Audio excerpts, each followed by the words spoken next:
Breaking news చూస్తున్నాం. భారత ఎన్నికల ప్రక్రియలో కీలక ఘట్టం ఆవిష్కృతమైంది. ఓటర్ల జాబితా ప్రత్యేక సమగ్ర సవరణ ఎస్ఐఆర్ నిర్వహించే అధికారం ఎన్నికల కమిషన్ కు ఉంటుందని సుప్రీంకోర్టు స్పష్టం చేసింది. ఈ మేరకు దాఖలైన పిటిషన్లను కొట్టివేస్తూ స్వేచ్ఛాయుత నిష్పక్షపాత ఎన్నికల లక్ష్యంతో ఈసీ తీసుకునే నిర్ణయాలు రాజ్యాంగబద్ధమేనని ఉన్నత న్యాయస్థానం తేల్చి చెప్పింది.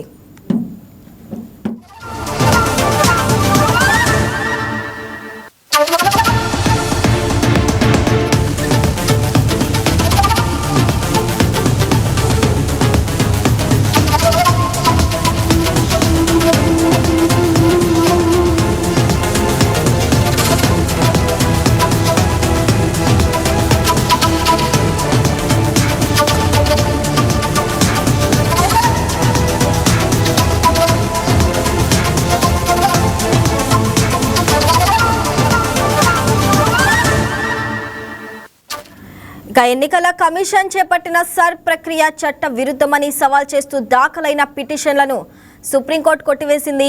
బీహార్, పశ్చిమ బెంగాల్ తదితర రాష్ట్రాల్లో ఈసీ నిర్వహించిన ఈ ప్రక్రియ రాజ్యాంగ లక్ష్యాలను అనుగుణంగానే ఉందని కోర్టు పేర్కొంది. ప్రజాస్వామ్యబద్ధమైన ఎన్నికల నిర్వహణలో భాగంగా ఓటర్ల జాబితాను నిరంతరం అప్డేట్ చేయవలసిన అవసరం ఉందని కోర్టు అభిప్రాయపడింది.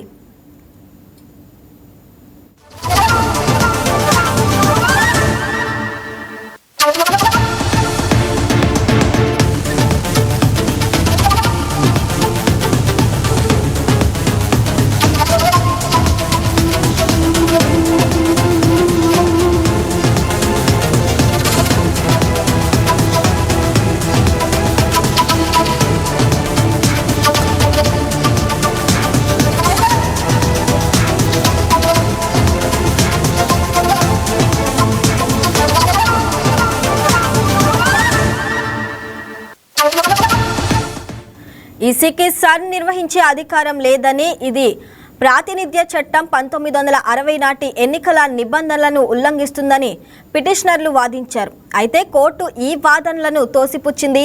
ఓటర్ల జాబితా తయారీలో ఈసీకి ఉన్న విస్తృత అధికారాలను, ముఖ్యంగా ఎన్నికల సమగ్రతను కాపాడే క్రమంలో ఈ ప్రక్రియ ఎంతో ముఖ్యమో కోర్టు తన తీర్పులో వివరించింది.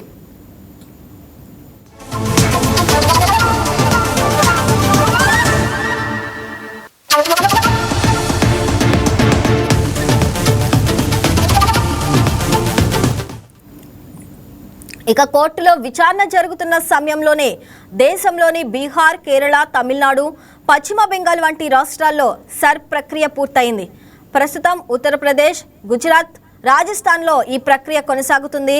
ఈ తీర్పుతో ఎన్నికల కమిషన్ చేపట్టిన సర్వేలకు చట్టపరమైన భద్రత లభించడంతో పెండింగ్లో ఉన్న రాష్ట్రాల్లో కూడా సర్ ప్రక్రియ వేగవంతం కానుంది.